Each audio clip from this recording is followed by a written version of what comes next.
கழகத்தினுடைய தலைவர், தமிழ்நாட்டினுடைய முதலமைச்சர் மாண்பு தளபதியுடைய ஆணைக்கிணங்க இன்று கோவை தெற்கு சட்டமன்ற தொகுதியினுடைய வேட்பாளராக திராவிட முன்னேற்ற கழகத்தின் சார்பில் அறிவிக்கப்பட்டு தேர்தல் பணிகளுக்கான தலைமை அலுவலகத்தை இன்று திறந்து வைத்து எங்களுடைய பணிகளை முன்னெடுத்திருக்கின்றோம்.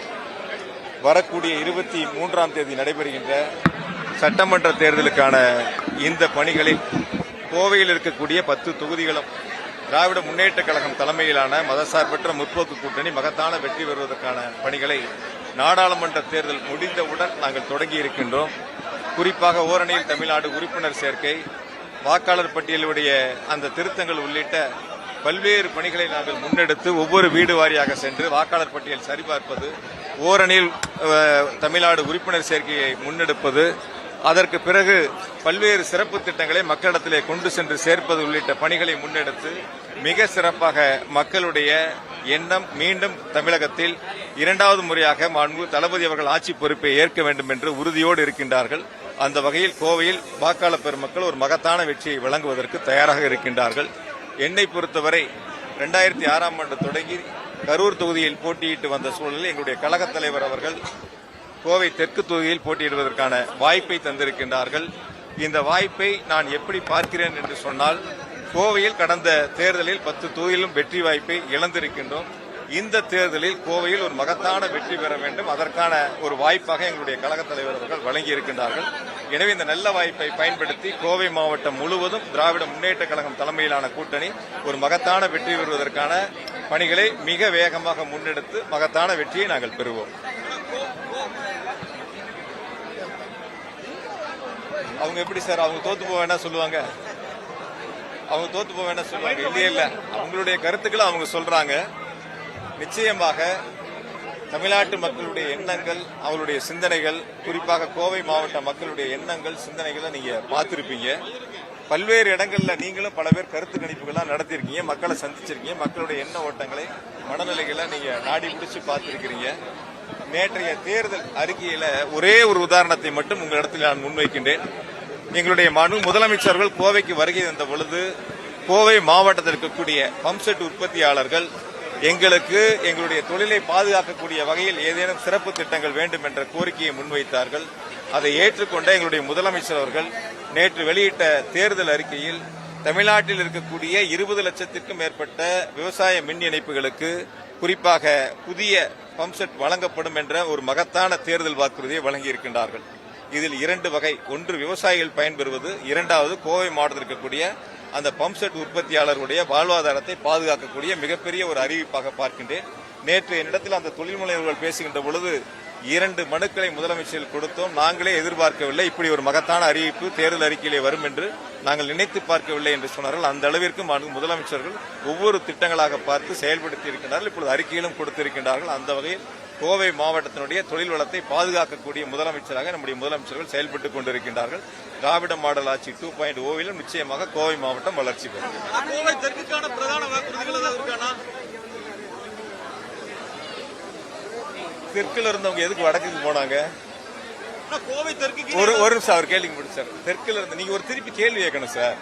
ஒரு கேள்வியோட வந்துடுறீங்கல்ல, அவங்க கேட்ட கேள்விகளுக்கு இல்ல, அவங்க கேட்ட கேள்விகளுக்கு தெற்குல இருந்து, அப்ப தெற்குனா அவங்களுக்கு ஏடிஎம்கே வேட்பாளர் போட்டுட்டாங்களா இல்லையா?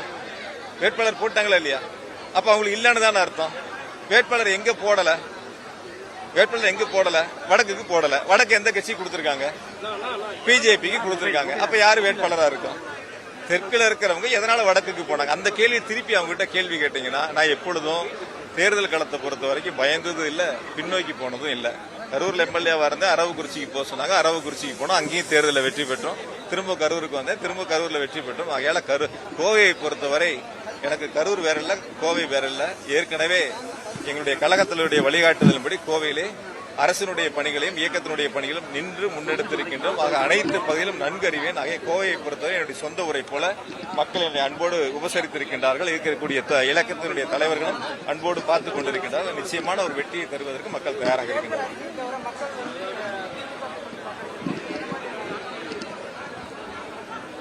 யுக்திகள் உங்ககிட்ட சொல்லிட்டு அதுக்கு பேர் யுக்தியே கிடையாது. தேர்தல் என்பது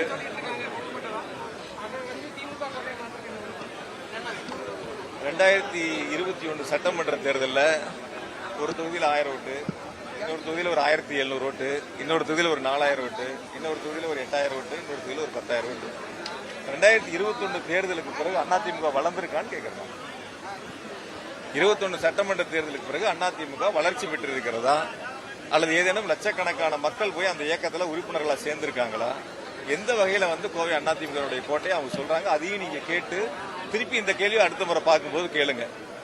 2021 தேர்தலுக்கு பிறகு எவ்வளவு பேர் உங்களுடைய உறுப்பினர் எண்ணிக்கை கூடியிருக்கிறது, எவ்வளவு பேர் உங்கள் இயக்கத்திலே சேர்ந்திருக்கின்றார்கள், வளர்ச்சி அடைஞ்சிருக்கிறதா உங்க கட்சி அப்படிங்கறத கேட்டீங்கன்னா அவங்க பதில் சொல்லுவாங்க. வழக்கமா சொல்ற வார்த்தை அது அதிமுக கோட்டை. அதெல்லாம் உள்ளாட்சி தேர்தலே நம்ம பார்த்தோம். நாடாளுமன்ற தேர்தலில் நம்ம கூட இருந்து பார்த்த எல்லாமே எப்படி மக்கள் வாக்களித்தாங்கிறது. உள்ளாட்சி தேர்தலுடைய வெற்றி, நாடாளுமன்ற தேர்தலுடைய வெற்றி இந்த சட்டமன்ற தேர்தலிலும் கோவையில் தொடரும். கோவை தெற்கு தொகுதிக்கான பிரதான வாக்குறுதிகள் ஏதாவது வச்சிருக்கீங்கன்னா எதை முன்னிறுத்தி இந்த தேர்தல்? ஒரே நாள்ல எல்லாத்தையும் சொல்லிட்டோம்னா செய்திக்கு சுவாரஸ்யம் இருக்காது, எடுக்கக்கூடிய பணிகளுக்கும் சிறப்பு இருக்காது. இன்னைக்கு அலுவலகம் திறந்திருக்கிறோம், நிறைய சிறப்பு திட்டங்கள் நாங்க முன்னெடுக்க போறோம். குறிப்பா கோவை தெற்கினுடைய வளர்ச்சியில் சிறப்பு கவனங்களை செலுத்த போறோம். இதுதான் செம்மொழி பூங்கா என்னுடைய மாநில முதலமைச்சர்கள் திறந்து வச்சிருக்காங்க, நிறைய திட்டங்களை கொடுத்திருக்காங்க, இன்னும் பல வளர்ச்சி திட்டங்களை கொடுக்க போறாங்க. கோவைக்கான திட்டங்களை திமுக பிரதானமா பிரச்சாரம் பண்றாங்க. எப்படி திமுக கூட்டணி எதிர்கொள்ள போகுது? ஏர்போர்ட் விரிவாக்கத்துக்கு பணம் கொடுத்து நிதி கொடுத்து அந்த நிலத்தை எடுத்து கொடுத்தது யாரு? திமுக அரசாங்கம், எங்களுடைய முதலமைச்சர். அதே போல ஜிடி நாயுடு மேம்பாலம் அவினாசி சாலையில கட்டி முடிச்சு திறந்து வச்சது யாரு? எங்களுடைய முதலமைச்சர் அவர்கள். நேர் எதிரில் இருக்கக்கூடிய செம்மொழி பூங்காவை முடிச்சு திறந்து வச்சது யாரு? எங்களுடைய முதலமைச்சர் அவர்கள். தங்க நகை உற்பத்தியாளர்களுடைய கோரிக்கைகளை முன்வைத்து அதற்கான பூங்கா அமைப்பதற்கான பணிகளை தொடங்கி வைத்தவர் யாரு? எங்களுடைய முதலமைச்சர் அவர்கள். இப்படி தொடர்ச்சியாக நான் இன்னும் கூட ஒரு சிறப்பு உங்களுக்கு சொல்லணும்னா, கோவை மாநகராட்சியில இந்த 5 ஆண்டுகள்ல 8700 கோடி ரூபாய்க்கான வளர்ச்சி திட்ட பணிகள் முன்னெடுக்கப்பட்டிருக்கின்றன. ஆகையால ஏதாவது சொல்லுகின்ற பொழுது இந்தந்த திட்டங்கள்லாம் எப்பொழுது வந்ததுங்கிறத மறுகேள்வி கேட்டீங்கன்னா அவங்க அதுக்கு பதில் சொல்லுவாங்க. சொல்லுகிறது மட்டும் இப்ப என்கிட்ட கேட்கிற மாதிரி அவங்ககிட்டயும் கேள்வி கேளுங்க, பிஜேபியிலையும் கேளுங்க, அதிமுகலையும் கேளுங்க. ஏதாவது சொன்னாங்கன்னா அதுக்கு நாங்க பதில் சொல்லுவோம்.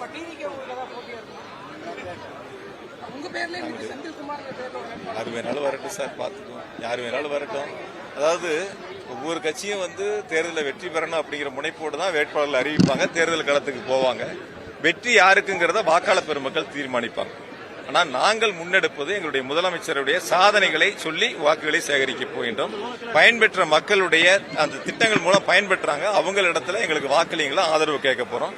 ஆகையால அரசு திட்டத்தின் மூலமாக பயன்பெற்றவர்கள், இந்த அரசின் மூலமாக தொடர்ந்து பயன்பெறக்கூடியவர்கள், இவர்கள் எல்லாம் நாங்கள் முன்னெடுத்து வாக்காளர்களாக எங்களுடைய வாக்குகளாக மாற்ற இருக்கின்றோம். அந்த வகையில நிச்சயமாக நீங்க பொறுத்திருந்து பாருங்க. 4ஆம் தேதி வாக்கு எண்ணிக்கை நானும் உங்களோட தான் இருப்பேன், நீங்களே எங்களோட தான் இருப்பீங்க. அன்னைக்கு வாக்கு எண்ணிக்கை ரிசல்ட் அன்னைக்கு நீங்களே பாப்பீங்க எப்படி இருக்கு, யாரோட கோட்டை என்பது தெரியும். அதிமுக வேட்பாளர் 50,000 வாக்கு வித்தியாசம் ஜெயிப்பாரு. நீங்க என்ன சொல்றீங்க, உங்களோட வெற்றி எப்படி இருக்கும்? போன தேர்தல் அவங்க எவ்வளவு ஓட்டுல ஜெயிச்சாங்க சார் இந்த தெற்கு தொகுதியில?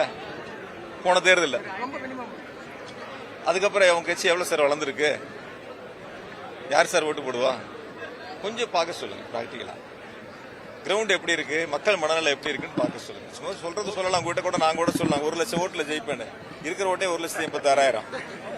இருக்கிற ஓட்டே 1,86,000 ஓட்டு இருக்கு. நான் 1 லட்சம் ஓட்டுல ஜெயிப்பேன்னா நம்பக்கூடியதா இருக்குமா? இருக்காதுல்ல. யதார்த்த சூழல கள நிலவரங்களை சொல்லணும். அவங்க அவங்களுடைய கருத்தை முன்வைக்கிறாங்க. அப்பதான் அவங்க நிர்வாகிகளை தைரியப்படுத்த முடியும், தெம்பு கொடுக்க முடியும். அதுக்காக அந்த கருத்துக்களை சொல்றாங்க. நான் யாரையும் குறைச்சு மதிப்பிடல, எந்த வேட்பாளரையும் குறைச்சு மதிப்பிடல, யாரையும் நான் குறையும் சொல்வதற்கு இங்க வரல. தலைவர் அதுக்கு என்னை அனுப்பி வைக்கல. நாங்கள் எங்களுடைய முதலமைச்சருடைய சாதனைகளை மக்களிடத்தில் கொண்டு சென்று சேர்ப்போம். அதை வாக்குகளாக மாற்றி திராவிட முன்னேற்ற கழகம் உதயசூரியன் வெற்றி பெறுவதற்கான பணிகளை முன்னெடுத்திருக்கின்றோம். நிச்சயமாக நாங்கள் வெற்றி பெறுவோம்.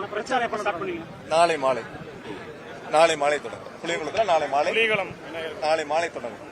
நாளை மாலை தொடங்க. நீங்க எல்லாரும் வந்துருங்க, சந்திப்போம். நடந்துதான் போறேன், ஓட்டு கேட்க நடந்துதான் போறேன். தொகுதி முழுக்க நடந்தே தான் போறேன். அதனால நீங்க முழுக்க என் கூட வரலாம். நன்றி.